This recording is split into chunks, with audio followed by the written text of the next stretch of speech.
Hi friends, உங்களாலே இது மாதிரி beta வளர்க்க முடியும். எப்படின்னு பார்க்கலாம் வாங்க.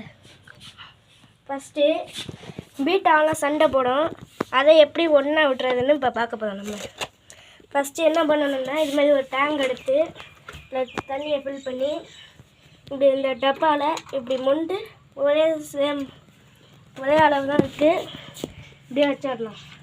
இப்படி வச்சுட்டாக்க சமமாக இருக்கும். ஃபஸ்ட்டு ஒரு பீட்டாவை இதுக்குள்ளே ஒரு பீட்டா,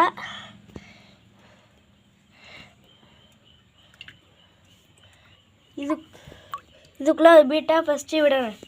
இப்படியே ஒரு நாள் ஃபுல்லாக அப்படியே வச்சுட்டாக்க ரெண்டு பீட்டாவும் பார்த்து சமாதானமாக ஆகிடும். சண்டை போடாமல் ஒரு நாள் ஃபுல்லாக விட்டுட்டு அப்போ அப்படி ரிலீஸ் பண்ணால் சண்டை போடாது. இதை இப்போ பாருங்கள், சண்டை போடல பாருங்கள். இது மாதிரி டெக்னிக்கை பண்ணால் எவ்வளோ பீட்டா வேணாலும் ஒரே டேங்கில் வளர்க்க முடியும். வீடியோ பிடிச்சிருந்துச்சுன்னா ஷேர் பண்ணுங்கள், லைக் பண்ணுங்கள், கமெண்ட் பண்ணுங்கள், சப்ஸ்கிரைப் பண்ணுங்கள். பாய்.